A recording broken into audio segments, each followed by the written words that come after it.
बिस्मिल्लाहिर्रहमानिर्रहीम। Dear students, अस्सलाम वालेकुम। बिस्मिल्लाह फ़िज़िक्स यूट्यूब चैनल में आप सबको खुश आमदीद। चैप्टर 14 हम लोग पढ़ रहे थे, आज शॉर्ट क्वेश्चन डिस्कस करेंगे। तो शॉर्ट क्वेश्चंस के अंदर जो है पहला शॉर्ट क्वेश्चन है, वो कह रहा है a plane conducting loop is located in a uniform magnetic field that is directed along X axis. For what orientation will the of the loop is the flux a maximum, for what orientation is the flux a minimum. एक plane conducting loop को X Y plane में locate किया गया है और magnetic field जो है वो पॉजिटिव एक्स एक्सिस के अलोंग एक्ट कर रही है। ये यहाँ पर शो किया, directed along X axis mean positive X axis. किस तरतीब में लूप को रखा जाएगा तो फ्लक्स मैक्सिमम होगा और किस तरतीब में फ्लक्स मिनिमम होगा। अगर हमने शो किया है, ये एक्स एक्सिस है, ये वाई एक्सिस है और ये क्या है, जी एक्सिस है। तो अगर ये एक्स, ये वाई और ये जी, हम इनकी ओरिएंटेशन को चेंज कर सकते हैं। अमूमन हम इधर एक्स लिखते हैं, इधर वाई लिखते हैं, इधर जी लिखते हैं। तो अगर प्लेन कंडक्टिंग लूप को एक्स एक्सिस के परपेंडिकुलर रखेंगे तो इसका मतलब ये है कि ये इसका एरिया जो है, सरफेस एरिया, वो मैग्नेटिक फील्ड लाइंस के भी परपेंडिकुलर है। यानी इस तरह होगा जैसे ये मेरे पास ये मैग्नेटिक फील्ड लाइंस है, मेरी हाथ की जो उंगलियां मैग्नेटिक फील्ड लाइंस हैं और लूप ऐसे पड़ी हैं, तो सारी की सारी मैग्नेटिक फील्ड लाइंस उस लूप में से पास करेंगे तो फ्लक्स मैक्सिमम होगा। तो हमने फ्लक्स का फॉर्मूला लिखा, phi is equal to B dot A, B A cos theta. Theta यहाँ पर जब लूप जो है उसका प्लेन मैग्नेटिक फील्ड के परपेंडिकुलर होगा तो वेक्टर एरिया और मैग्नेटिक फील्ड लाइंस के दरमियान बनने वाला एंगल जो है वो कितना होगा, वो 0 डिग्री होगा। तो यहाँ पर हमने लिखा 0, cos 0 पे 1 होता है, वो यहाँ पर लिख दिया। 1 को बी ए से मल्टीप्लाई करेंगे, बी ए आ जाएगा। तो हमने इसको मैक्सिमम क्यों कह दिया, क्योंकि cos थीटा की ज़्यादा से ज़्यादा वैल्यू 1 होती है। जब इसकी वैल्यू ज़्यादा से ज़्यादा होगी तो मैग्नेटिक फ्लक्स भी ज़्यादा से ज़्यादा होगा, तो उसको मैक्सिमम बोलेंगे। मिनिमम फ्लक्स क्या है, मिनिमम फ्लक्स के बारे में वो कह रहा है कि अगर हम इस लूप को एक्स वाई प्लेन के अंदर जो है वो लोकेट करते हैं तो सारी मैग्नेटिक फील्ड लाइंस इसके ऊपर से गुजर जाएंगी और इसका जो वेक्टर एरिया है और मैग्नेटिक फील्ड लाइंस हैं, इनके दरमियान एंगल 90 डिग्रीज का बनेगा और फ्लक्स मिनिमम हो जाएगा।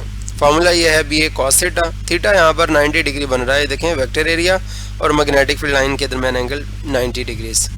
कॉस 90 पे 0 होता है, जब यहाँ पर 0 लिख के इस बी ए से मल्टीप्लाई करेंगे तो सारा 0 हो जाएगा, तो हम कहेंगे फ्लक्स मिनिमम है। नेक्स्ट है, वो कह रहा है कि a current in a conductor produces a magnetic field which can be calculated using Ampere's law. एक कंडक्टर के अंदर करंट मैग्नेटिक फील्ड को पैदा करता है जिसको एम्पेयर्स लॉ के ज़रिए से हम कैलकुलेट कर सकते हैं। Since the current is the rate of flow of charge के बहाव की शरह को हम करंट कहते हैं। चूँकि what can you conclude about the magnetic field due to stationary charges, what about moving charges. तो आप क्या जो है वो अखज़ कर सकते हैं स्टेशनरी चार्जेस की वजह से पैदा होने वाली मैग्नेटिक फील्ड के बारे में और मूविंग चार्जेस की वजह से पैदा होने वाली मैग्नेटिक फील्ड के बारे में। तो हमने ये फार्मूला पढ़ा था, एम्पेयर्स लॉ वाले टॉपिक में मैंने ये ड्राइव करवाया था। ये है magnetic field due to current carrying conductor. तो B बराबर है mu not I over 2 pi R। अगर चार्जेस रेस्ट में होंगे तो कोई करंट फ्लो नहीं करेगा, I 0 हो जाएगा। I 0 होगा तो ये सबको मल्टीप्लाई करके 0 कर देगा, हमारे पास ये पूरा फैक्टर 0 हो जाएगा। तो हम यहाँ पे ये लिखेंगे, when charges are at rest then I becomes 0, therefore B is also equal to 0। B भी किसके बराबर हो जाएगा, 0 के बराबर हो जाएगा। अच्छा, मूविंग चार्जेस जो है वो मैग्नेटिक फील्ड पैदा करते हैं। तो हैंस ओरेस्टेड एक साइंटिस्ट था जिसने 1819 में ये डिस्कवर किया था कि जब चार्जेस मूव करते हैं तो उनकी सराउंडिंग के अंदर मैग्नेटिक फील्ड पैदा होती है। अब उस मैग्नेटिक फील्ड को इस फॉर्मूले से हम कैलकुलेट कर सकते हैं। जब I 0 नहीं होगा तो B भी 0 नहीं होगा। हम I की मदद से इस B को फाइंड आउट कर सकते हैं। आगे चल के एक न्यूमेरिकल भी आ रहा है, उसमें हम ये फाइंड भी करेंगे। तो यहाँ पर हमने ये लिखा, since I is not equal to 0 so B is also B can never be 0। इस कंडीशन में B 0 नहीं होगा।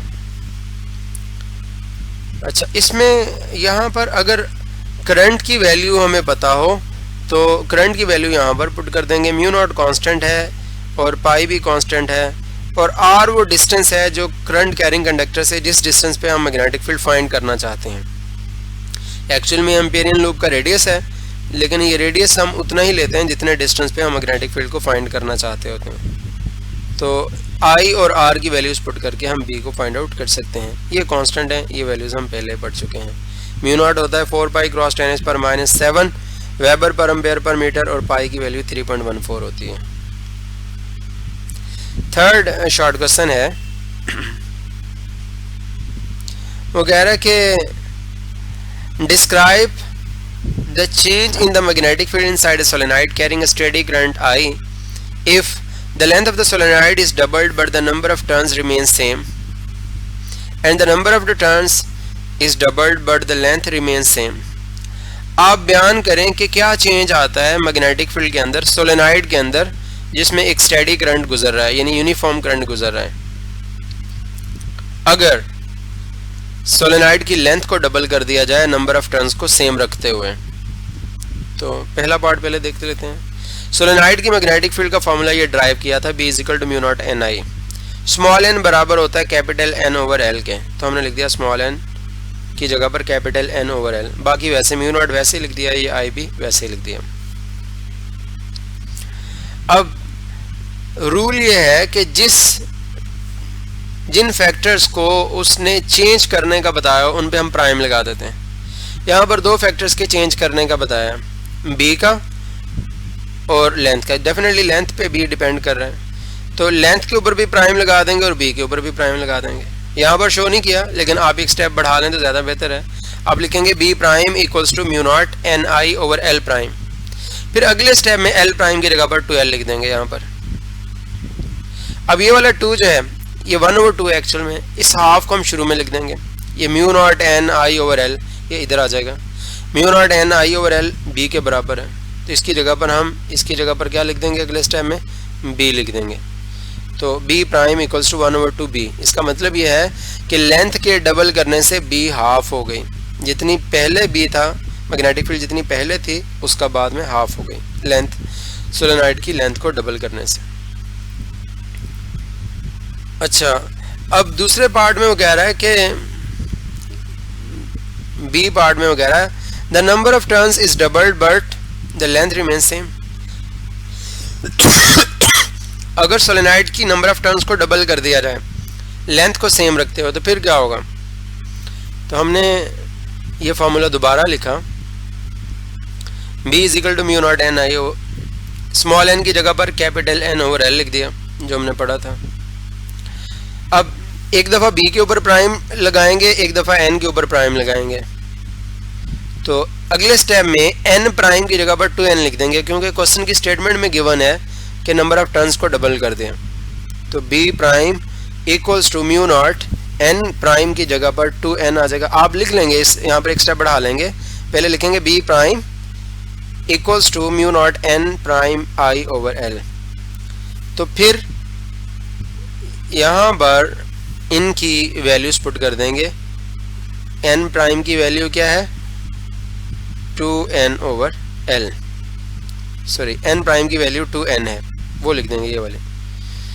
अब 2 को शुरू में लिख दें, ये mu not n i over l ये सारा साइड पे आ जाएगा। ये किसके बराबर है, mu not n i over l, ये बराबर है b के। तो लिखेंगे b प्राइम इक्वल्स टू ये वाला 2 वैसे ही और इसकी जगह पर b लिख देंगे। सिंपली हमें क्या पता चला, हमें ये पता चला कि अगर नंबर ऑफ टर्न्स को डबल कर देंगे तो नंबर ऑफ टर्न्स के डबल करने पे जो मैग्नेटिक फील्ड है वो भी क्या हो गई, डबल हो गई। नेक्स्ट है, at a given instant proton moves in positive x direction in a region where there is magnetic field in the negative z direction, what is the direction of the magnetic force, will the proton continue to move in positive x direction, explain. First करें, मैं कह रहा हूँ ये x axis है, ये y axis है और ये z एक्सिस है। अब प्रोटॉन मूव कर रहा है पॉजिटिव x एक्सिस की तरफ, ये पॉजिटिव x एक्सिस है। वेलोसिटी है उसकी वेलोसिटी पॉजिटिव x एक्सिस की तरफ है। मैग्नेटिक फील्ड डाउनवर्ड है नेगेटिव z की तरफ। ये जो ब्लैक मार्कर है z एक्सिस को शो कर रहा है और नेगेटिव z इस तरफ होगा। तो राइट हैंड रूल लगाएं, वेलोसिटी, ये राइट हैंड का जो थंब है पॉजिटिव चार्जेस की वेलोसिटी को रिप्रेजेंट कर रहा है। अब वेलोसिटी इस तरफ है, मैग्नेटिक फील्ड इधर है, तो फोर्स पाम के परपेंडिकुलर लगती है, तो इस तरफ फोर्स लगेगी इस डायरेक्शन में। तो ये कौन सा है, ये वाई एक्सिस है। तो प्रोटॉन के ऊपर जो वाई एक्सिस के ऊपर फोर्स लगेगी उसकी वजह से प्रोटॉन अपने मोशन को एक्स एक्सिस की जानिब बरकरार नहीं रख सकेगा। तो ये उसने पूछा कि एक तो ये बताएं कि प्रोटॉन के ऊपर फोर्स किस तरफ लग रही है, तो हम कह रहे हैं पॉजिटिव वाई एक्सिस की तरफ लग रही है, ये हमने लिखा। आप यहाँ पर शो कर सकते हैं अपने दाएं हाथ के थंब को, आप आउटवर्ड शो करें यहाँ पर। अगर मैं इस डायग्राम के लिहाज से आपको समझाऊं तो ये वेलोसिटी इस तरफ है, मैग्नेटिक फील्ड डाउनवर्ड है और फोर्स इधर लगेगी इस, तो इस तरफ कौन सा एक्सिस शो किया हुआ है आप देख सकते हैं, वहां पर ये मैंने वाई एक्सिस शो किया हुआ है, तो पॉजिटिव वाई एक्सिस की तरफ। अच्छा, अब इस फोर्स की वजह से ये प्रोटॉन एक्स एक्सिस के अलोंग अपने मोशन को बरकरार नहीं रखेंगे, बल्कि इस फोर्स की वजह से इस प्लेन के अंदर घूमना शुरू कर देंगे। ये कौन सा प्लेन है, ये एक्स वाई प्लेन है, तो हम कहेंगे प्रोटॉन इस एक्स वाई प्लेन की वजह के अंदर जो है वो घूमना शुरू कर देंगे, क्योंकि हमने जो पहले पढ़ चुके हैं हम कि मैग्नेटिक फोर्स है वो चार्ज पार्टिकल्स को सर्कल में घुमा देती है। अगर चार्ज पार्टिकल्स की वेलोसिटी और मैग्नेटिक फील्ड के दरमियान एंगल 90 डिग्रीज हो तो उनका पाथ सर्कुलर हो जाता है। तो हम यहाँ पर यही कहेंगे कि प्रोटॉन जो है वो एक्स वाई प्लेन के अंदर सर्कुलर पाथ को फॉलो करेगा। नेक्स्ट है, two charged particles are projected into the region where there is a magnetic field perpendicular to their velocities. If the charges are deflected in opposite direction, what can you say about them? दो charge particles आए, एक ऊपर चला गया और एक नीचे चला गया मैग्नेटिक फील्ड के अंदर जैसे ही एंटर हुए, तो कह रहा आप उनके चार्जेस के बारे में क्या बात करेंगे। तो हमने कहा कि अगर दो चार्ज पार्टिकल ऐसे आते हैं मैग्नेटिक फील्ड में और अपोजिट डायरेक्शन में मूव कर जाते हैं, तो इसका मतलब यह है कि उनके ऊपर अपोजिट फोर्सेस लग रही हैं। तो मैग्नेटिक फोर्स अपोजिट डायरेक्शन में तभी लगती है जब एक चार्ज पार्टिकल के ऊपर चार्ज पॉजिटिव हो, एक पे पॉजिटिव क्यू और दूसरे पे नेगेटिव क्यू हो। तो हम यहाँ पर यही कहेंगे क्योंकि चार्ज पार्टिकल्स अपोजिट डायरेक्शन में डिफ्लेक्ट हो गए हैं, तो इसका मतलब यह है कि उनके ऊपर अपोजिट फोर्सेस लगती हैं। अपोजिट फोर्सेस सिर्फ और सिर्फ उस वक्त लगती हैं जब चार्जेस के ऊपर चार्ज की नेचर भी अपोजिट हो, यानी एक पॉजिटिव हो और दूसरे वाला नेगेटिव हो। जी 6 है, suppose that a charge q is moving in a uniform magnetic field with a velocity v, why is there no work done by the magnetic force that act on the charge q? तो अब देखें, जब भी charge particle magnetic field में enter होता है तो magnetic field उस चार्ज पार्टिकल को जो है वो सर्कल में या कर्व पाथ में घुमा देती है। तो उस वक्त मैग्नेटिक फोर्स और वेलोसिटी के दरमियान जो बनने वाला एंगल है 90 डिग्रीज। अगर हम वेलोसिटी की एट दैट इंस्टेंट इस तरफ डायरेक्शन ले रहे हैं तो डिस्प्लेसमेंट की भी इसी तरफ लेंगे, क्योंकि वेलोसिटी और डिस्प्लेसमेंट की डायरेक्शन सेम होती है। अब फोर्स और डिस्प्लेसमेंट के दरमियान एंगल 90 डिग्रीज बन रहा है, तो अगर एंगल 90 डिग्रीज बनेगा तो वर्क का फॉर्मूला है एफ डॉट डी या F D cos theta. Theta की जगह पर 90 पुट करें तो कॉस 90 पे 0 आ जाएगा। तो ये याद रखिएगा, कोई भी फोर्स चार्ज पार्टिकल्स को या किसी भी ऑब्जेक्ट को सर्कल में घुमाए तो वो फोर्स कितना वर्क परफॉर्म करती है, 0 वर्क परफॉर्म करती है। आपने 5th चैप्टर में भी पढ़ा था सेंट्रीपिटल फोर्स परफॉर्म 0 वर्क। ज़मीन की ग्रेविटेशनल फोर्स समटाइम बाज ऑब्जेक्ट्स को, जिस तरह सैटेलाइट्स हैं ज़मीन के गिर्द सर्कुलर ऑर्बिट्स में घूम रहे हैं, तो ज़मीन की जो ग्रेविटेशनल फोर्स है उनको सर्कल में घुमा रही है, तो वो भी उन पे कितना वर्क कर रही है, 0 वर्क कर रही है। तो कोई भी फोर्स जो सर्कल में घुमाए, सेंट्रीपिटल फोर्स का रोल प्ले करे, वो 0 वर्क परफॉर्म करती है।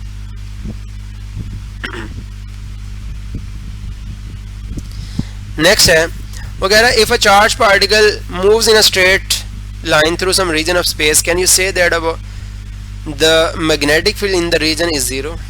कह रहा है एक चार्ज पार्टिकल एक जगह से वैसे ही गुजर गया, उसने अपनी डायरेक्शन को चेंज नहीं किया, तो क्या आप कह सकते हैं मैग्नेटिक फील्ड वहां पर 0 होगी? तो हम कहेंगे नो, इट मे और may not be 0। Magnetic field 0 हो भी सकती है और नहीं भी 0 हो सकती है। वजह, चार्ज पार्टिकल स्ट्रेट क्यों मूव किया, पहले तो ये बात। तो स्ट्रेट मूव उस वक्त करेगा, न्यूटन का फर्स्ट लॉ ये कहता है कि जो बॉडी जिस वेलोसिटी से मूव करती है, यूनिफॉर्म वेलोसिटी से, वो मूव करती रहती है जब तक उसके ऊपर कोई एक्सटर्नल फोर्स ना लगे। तो अगर ये चार्ज पार्टिकल स्ट्रेटली मूव कर गया किसी जगह से, तो इसका मतलब ये है कि इसके ऊपर कोई फोर्स नहीं लग रही, मैग्नेटिक फोर्स नहीं लग रही। अब मैग्नेटिक फोर्स ना लगने की रीजंस क्या हैं, वो हमने ये फार्मूला लिखा मैग्नेटिक फोर्स का, Q into V cross B या QVB साइन थीटा। अब ये फोर्स कब जीरो होगी? पहला केस तो यह है कि वाकयातन वहां पर मैग्नेटिक फील्ड B जीरो थी, जीरो ने इन सबको मल्टीप्लाई करके क्या कर दिया, जीरो कर दिया। तो हम कहेंगे फर्स्ट पॉसिबिलिटी ये है कि रियलिटी में मैग्नेटिक फील्ड वहां पर जीरो थी। तो यहाँ पर एक आप थोड़ा सा काम करेंगे, या तो इसकी मैग्नीट्यूड लिख लें, इन टर्म्स ऑफ मैग्नीट्यूड लिखकर आप यहाँ पे लिख दें F is equal to QVB sine theta. ये यूनिट वेक्टर भी ना लिखें और ये F का साइन, वेक्टर का साइन भी ना दें। या फिर ये करें कि अगर इधर F के ऊपर वेक्टर का साइन दे रहे हैं तो इधर जीरो के ऊपर भी वेक्टर का साइन दें, इधर भी फिर ऐसे ही कर लें, B के ऊपर वेक्टर का साइन दे रहे हैं तो इसके ऊपर भी वेक्टर का साइन। तो पहली पॉसिबिलिटी क्या है, वाकयातन B जीरो था जिसकी वजह से फोर्स नहीं लगी। दूसरी पॉसिबिलिटी ये है कि चार्ज पार्टिकल मैग्नेटिक फील्ड के पैरेलल मूव किया। जब चार्ज पार्टिकल मैग्नेटिक फील्ड के पैरेलल मूव करेगा तब V और B के दरमियान एंगल 0 डिग्री, अब थीटा 0 होगा। अगर आप यहाँ पर थीटा की जगह पर 0 लिखें तो साइन 0 के ऊपर 0 हो जाता है, वो इन सबको मल्टीप्लाई करके 0 कर देगा, तब भी फोर्स 0 हो जाएगी। जब फोर्स 0 तो चार्ज पार्टिकल सीधा वैसे ही मूव कर जाएगा। तीसरी पॉसिबिलिटी ये है कि चार्ज पार्टिकल मूव कर रहा है और मैग्नेटिक फील्ड वाकईतन वहां पर मौजूद है, लेकिन चार्ज पार्टिकल उस मैग्नेटिक फील्ड के एंटी पैरेलल मूव कर रहा है। फर्ज करें मैग्नेटिक फील्ड इस डायरेक्शन में है, चार्ज पार्टिकल उसके बिल्कुल अपोजिट मूव कर रहा है। अब एंगल 180 डिग्रीज, यहाँ थीटा 180 लिखें, साइन 180 पे भी 0 होता है, 0 इन सबको मल्टीप्लाई करके 0 कर देगा, यानी फोर्स 0 लगेगी और चार्ज पार्टिकल जैसा मूव कर रहा था वैसा ही मूव कर जाएगा, उसमें उसकी डायरेक्शन ऑफ मोशन में कोई चेंज नहीं आएगा। तो स्टूडेंट्स आज के लिए इतना ही काफ़ी है, कल फिर इंशाल्लाह इन शॉर्ट क्वेश्चंस को कंप्लीट करेंगे। अल्लाह हाफिज़।